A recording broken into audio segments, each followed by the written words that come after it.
अस्सलाम वालेकुम नाज़रीन। प्रोग्राम आज पाकिस्तान के साथ जर्मनी से इरफान अहमद खान साहब से आज पूछेंगे जो कल फैसला आया इलेक्शन कमीशन का, इसके बारे में ये क्या अपनी राय बताते हैं। अस्सलाम वालेकुम खान साहब।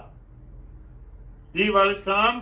खान साहब, कल जी वालेकुम सलाम। इलेक्शन कमीशन ने फैसला जारी किया है, आज उसकी जो कॉपी मिली उस पर साइन भी नहीं है। इस तरह की खबरें भी है कि उसके ऊपर ज़बरदस्ती दस्तखत करवाने की कोशिश की जा रही है, अभी तक दस्तखत नहीं हुए। इस तरह की अफवाहें भी चल रही हैं।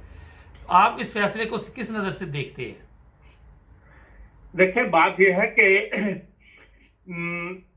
अफवाहें और सोशल मीडिया पर जो मुखालिफ पार्टी है या जो मुतासरा पार्टी होती है वो शोर डाली करती है। लेकिन ये बात उनकी अभी तक दुरुस्त है कि जब तक इलेक्शन कमीशन की तरफ से रिटन फैसला ना आ जाए उस वक्त तक क्या सराहियां होती हैं, इंसान क्या सराही कर सकता है। और जो मुख्तर फैसला उन्होंने वहां अनाउंस कर दिया उसकी वजह से फिर एक जाहिर बात है जो इफेक्टेड फरीक था उसने भी तबसे करने शुरू कर दिए और जो हुकूमती लेवल था उसने भी तबसे करने शुरू कर दिए। और बात यही दुरुस्त है कि जब तक तहरीरी फैसला ना आ जाए और उस पर वाकई सबके साइन ना हो उसको मुत्तफक फैसला नहीं कहा जा सकता। तो ये फैसला तहरीरी तौर पर जारी होने के बाद ही अब बात बनेगी। अब यह है कि आज सुप्रीम कोर्ट के अंदर अपील कर दी हुई है हाई हाई कोर्ट में इस्लामाबाद हाई कोर्ट में। तो उसके बाद लाजमी बात है कि वो हाई कोर्ट जो है वो फैसले की कॉपी मांगेगी और फैसले की कॉपी जब सामने आएगी तभी सूरत हाल जो है वो सामने आएगी। लेकिन जहां तक आप गुज़श्ता जो 2 वज़ीर आज़म फारिग हुए हैं उसके हवाले से कंपेयर करें इस फैसले को तो फिर ये फैसला दुरुस्त लगता है कि जो कुछ जिस बात के ऊपर पहले 2 वज़ीर आज़म को फारिग कर दिया गया ये मामला उससे ज्यादा बड़ा मामला है। लेकिन पहला जो है वो सुप्रीम कोर्ट ने फारिग किए थे, ये जो इलेक्शन कमीशन ने फारिग कर दिया। इस पर ये फर्क यकीनन है कि वो इलेक्शन कमीशन इस फैसले पर जो है बुनियाद वो इलेक्शन कमीशन फराहम कर रहा है। अब देखें बहरहाल असल फैसला तो जब ये हाई कोर्ट ही जाएगा तो वही मामला जो है तय होगा। लेकिन इससे ये कि मुल्क के अंदर एक अनरेस्ट मजीद बढ़ गया है और आजकल तो हालात इस किस्म के हैं पाकिस्तान के मईशत के और दुनिया के हालात ही हिले पड़े। तो बरतानिया जैसे प्राइम मिनिस्टर भी है वो रिजाइन कर गई है कि वो डिलीवर नहीं कर सकी, पाउंड और डॉलर का रेट जो है वो कंट्रोल नहीं कर सकी तो उन्होंने इस्तीफा दे दिया। हमारे यहाँ डॉलर जो है रोज चढ़ रहा कि वो कोई परवाह नहीं। लेकिन ये कि भाई बहरहाल जो सूरत हाल पैदा हो गई है उसके अंदर कम से कम सियासतदानों को चाहे वो पोजीशन के चाहे हुकूमत में होश से काम लेना चाहिए और ऐसे इकदाम नहीं उठाने चाहिए जिससे मुल्क का नुकसान हो, चाहे वो स्ट्रीट पावर शो करने के नुकसान हो या वैसे मईशत को नुकसान हो। इसमें एहतियात करनी चाहिए। लेकिन यह है कि भाई बदकिस्मती से इस तरफ किसी का ध्यान नहीं है और जो कुछ कल दिखाया गया है टीवी वगैरह के ऊपर सोशल मीडिया के ऊपर जिस किस्म के मुजाहरे हुए हैं उसके लिए कम से कम उस वक्त तक सब्र का मुजाहरा करना चाहिए था जब तक कि तहरीरी फैसला सामने ना आ जाता। खान साहब, ये बताइए कि तोशाखाना रेफरेंस इमरान खान अकेले के खिलाफ तो नहीं है और ये भी इतला है कि जरदारी नवाज शरीफ गाड़ियाँ निकाली, कई कुछ किए और हमारे जो वो थे यूसुफ रज़ा गिलानी वो तुर्की से जो हार आया था वो गायब कर गए। तो वहाँ पे आप क्या समझते हैं कि सिर्फ ये ईमानदारी जो इमरान खान पे चल रही है दूसरों पे भी लागू है? नहीं बारिक साहब ये बात नहीं है। देखें दोनों में एक फर्क है। तोशाखाना आपको इस बात का अलाउ करता है कि आप 30% दे के वो चीजें खरीद लें और आमतौर पे जिन्होंने पहले खरीदी है उन्होंने जाती इस्तेमाल में लेके आए हैं। यहाँ ये फर्क है कि यहाँ उनको खरीद के उनको मार्केट में बेचा गया है, उनके ऊपर प्रॉफिट कमाया गया है और वो प्रॉफिट भी जो है वो चंद चीजों का जो अपनी इनकम टैक्स की आमदनी है उसमें पेश नहीं किया गया, शो नहीं किया गया। और खुद अब जो अली जफर साहब हैं वकील इमरान खान साहब को उन्होंने उसको कबूल किया कि हाँ हमने ये देखी हुई है और हमने इनके इसलिए जमा नहीं कराए कि 120 दिन के अंदर इसके ऊपर अपील हो सकती थी। अब अगर आप अपील कर रहे हैं तो गलत कर रहे हैं, आपका हक नहीं बनता अपील करने का। 120 दिन के अंदर अंदर आप अपील करके हमसे पूछ सकते थे कि हाँ हमने ये क्यों नहीं शो किया। ये तो खुली धांधली है ना। आप सिस्टम चेंज करने के लिए नारा लगा के मार्केट में आ रहे हैं, लोगों से वोट ले रहे हैं। ये नस्ल, जो जवान नस्ल जो किसी मसीहा के इंतजार में है सियासी तौर पे कि यार पाकिस्तान के हालात बदलने के लिए कोई तो ईमानदार सियासी लीडर सामने आए, इस उम्मीद पे उन्होंने इमरान खान को वोट दिए थे। और आप भी वही कर रहे हैं जो पहले कर रहे थे, फिर आप में फर्क क्या है? इस चीज को भी देखें ना। अच्छा, अब ये भी इतला है कि आपस में इनकी बातचीत हो रही है इंतखाबात के बारे में। तो आप समझते हैं कि इंतखाबात के कोई जल्दी होने के इम्कान हैं? देखें, जल्दी इंतखाबात कोई नहीं होने। अभी उन्होंने इस बात पे सुने, जो अखबारी खबर यही है कि वो मार्च अप्रैल तक इंतखाबात करवाने के मामले में मान गए हैं। जिसके हाथ में हुकूमत है वो उसी वक्त इंतखाबात करवाएगी जब उसकी पोजीशन थोड़ी सी बेहतर होगी। जो सियासी सेटअप बना हुआ है इस वक्त, सियासी फजा बनी हुई है, उसमें मौजूदा हुकूमत को, जो मुत्तहिदा पोजीशन की हुकूमत थी, उसको नुकसान है। वो इस वक्त इलेक्शन नहीं करवाएंगे। हाँ, ता वक्त के 29 नवंबर के बाद नई स्टैब्लिशमेंट आ जाए, नया आर्मी चीफ आ जाए, फिर उनका प्रेशर काम करे, तो फिर हो सकता है वो इंतखाबात करवा दें। मौजूदा सेटअप जरदारी साहब वाला या शहबाज शरीफ वाला मैं नहीं समझता कि उससे पहले इंतखाबात करवाएंगे। हाँ, उनकी पोजीशन बदल जाए, ऐसे वाकयात हो जाए जैसे ये वाकया हो गया। अगर इस्लामाबाद हाई कोर्ट इसको पास कर देती है कि हाँ ये फैसला दुरुस्त है इलेक्शन कमीशन का, और इमरान साहब बाहर हो जाएंगे, तो फिर इनको एक सेफ मिल जाएगी। नवाज शरीफ, इनको मुत्तहिदा अपोजिशन जो हुकूमत बनी हुई है, मुत्तहिदा हुकूमत, ये फिर हो सकता है जल्दी इलेक्शन करवा दें। उस वक्त फिर ज़ाहिर है चोट पड़ी भी होती है, पता लगता है कि हाँ भी कोर्ट ने भी फैसला दे दिया कि हाँ फैसला इन्होंने गलत किया और इलेक्शन कमीशन का फैसला दुरुस्त है, इमरान खान बाहर है। तो इमरान खान बाहर है, फिर वोट पे फर्क तो पड़ेगा ना। लोग तो इमरान खान को ही वोट दे रहे थे, वो किसी असद उमर को या कुरैशी साहब को वोट तो नहीं दे रहे थे, मुज़फ़्फ़र कुरैशी को। हाँ सर, ये बताइए कि जो पाकिस्तान में हालात कल आपने देखे, अगर फर्ज करे सुप्रीम कोर्ट या हाई कोर्ट ये फैसला दे देता तो अवाम काबू में आ जाएगी गवर्नमेंट की? कुछ ना कुछ फर्क तो पड़ेगा ना, जुलूसों की तादाद कम हो जाएगी। उस तरह लोग सामने नहीं आएंगे जिस तरह के इस वक्त मजलूम बन के सामने आ रहे हैं ना। अच्छा, ये भी इस वक्त तो ये बताया जा रहा है कि हमारे साथ ज्यादती हो गई है, और अंधा सियासी कारकुन जो होता है, अकल से आरी, वो तो जो जज्बाती हुआ होता है लीडरशिप के पीछे, वो फिर ये नहीं सोचता कि हाँ, वो कहता है बस मेरे लीडर के साथ ज्यादती हुई है इसलिए वो सड़क पे है। फिर बहरहाल जब कोर्ट्स फैसला कर दे तो फिर फर्क पड़ जाता है। कम से कम पढ़ा लिखा आदमी जो है वो तो समझ जाता है कि हाँ भाई मामला जो है दूसरा है, तो फिर नहीं इस तरह सामने आते। तो इसलिए बहरहाल नुकसान तो होगा फिर इमरान खान को।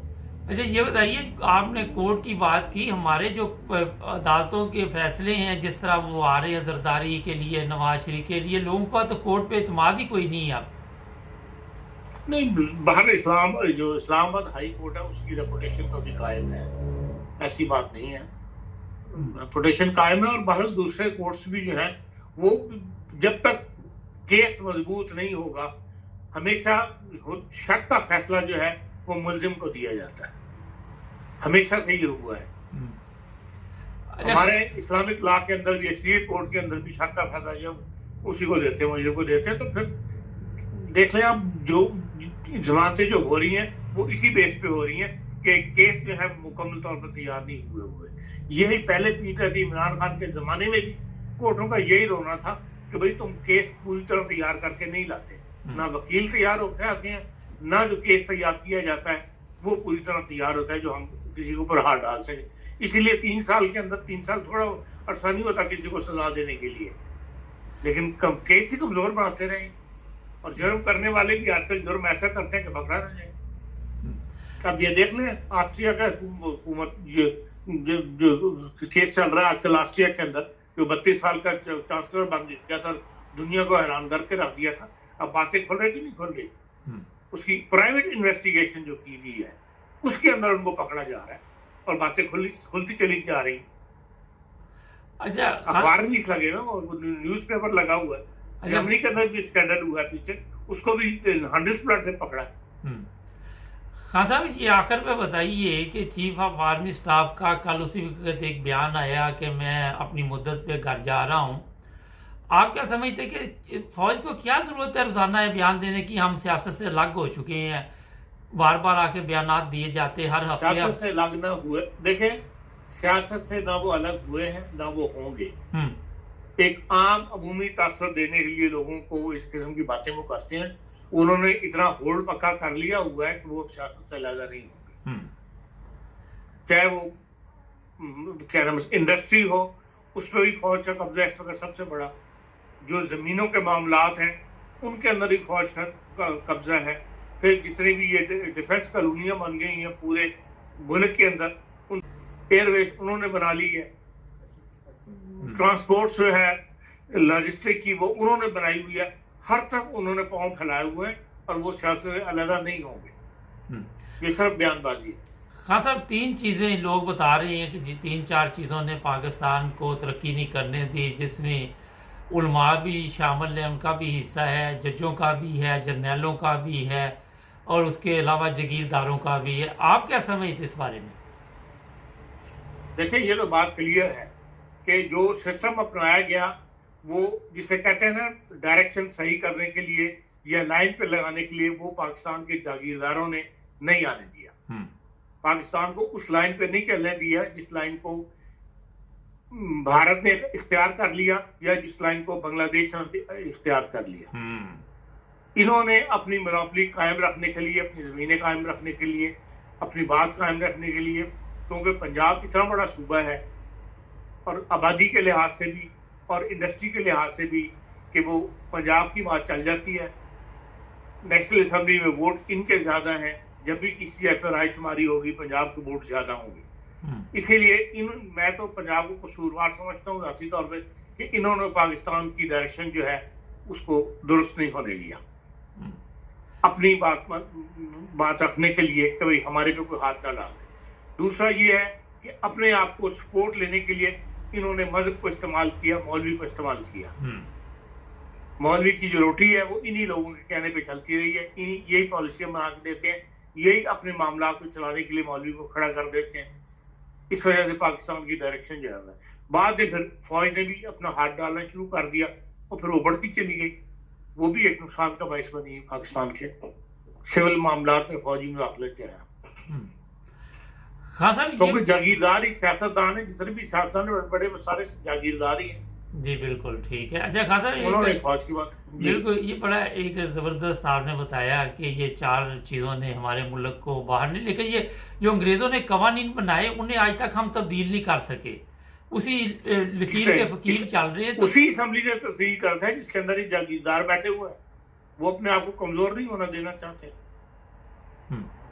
खासा पिछले दिनों एक वो रियाज पीरजादा का बयान आया था, पाकिस्तान में मजहबी तौर पे लोगों को परेशान किया जाता है, जिसमें अहमदी भी शामिल हैं और लोग भी शामिल हैं।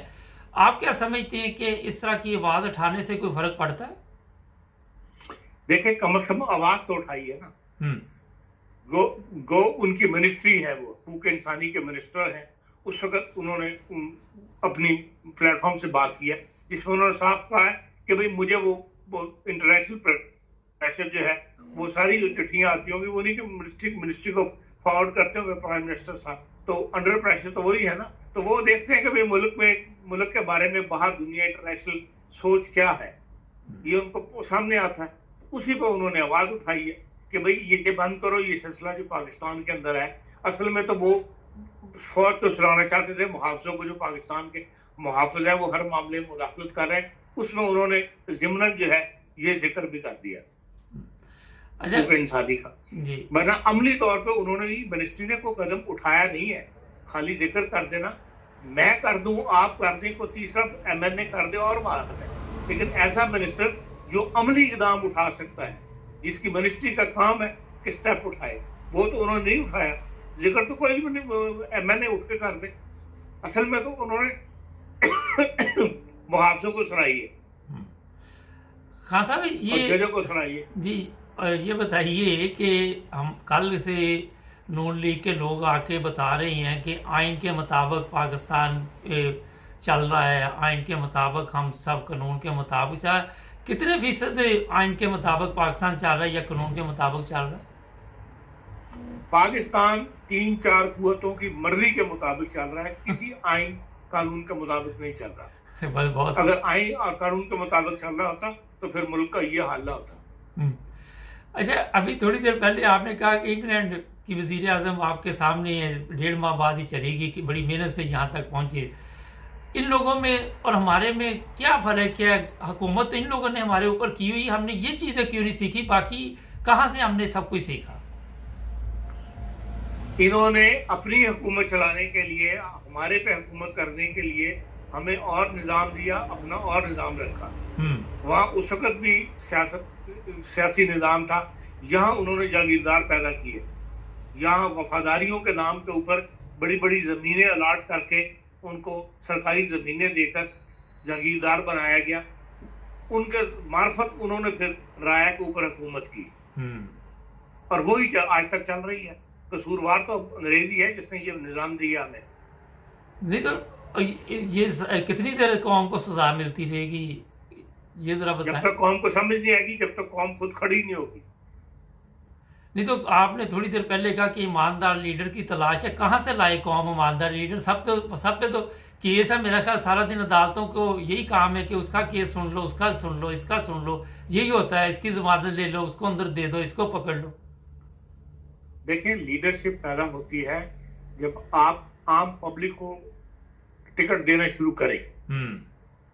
इमरान खान से यही तवक्को रखी थी लोगों ने कि ये आम आदमी को टिकट देगा, कॉमन आदमी को टिकट देगा, उसमें से फिर लोग पैदा होंगे सियासतदान। आखिर ये भी तो ट्रेनिंग का मरला होता है। इंसान असम्बली के अंदर बैठता है, असम्बली के अंदर हुकूमती मामला पेश होते हैं, हुकूमती मामला को हल किया जाता है, प्रॉब्लम्स को हल किया जाता है। इसी से आहिस्ता आहिस्ता सियासत सीखता है।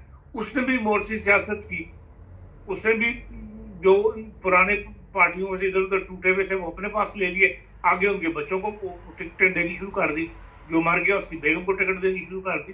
तो वही पुराना निजाम लेके ये भी चल रहा है। ता वक्त तक कोई ऐसा लीडर ना उठे। एक दिल्ली के अंदर बंदा उठा, देख लें आप, उसने कहा पलट कर रख दिए कि नहीं, नाम मुझे उनका याद नहीं रहता है। मामूली इग्नोर टैक्स अफसर था, लेकिन सियासत में आया, सियासत में कामयाब हो गया। पंजाब के अंदर किसी गवर्नमेंट बन गई है। कोई ना कोई लीडरशिप उठेगी।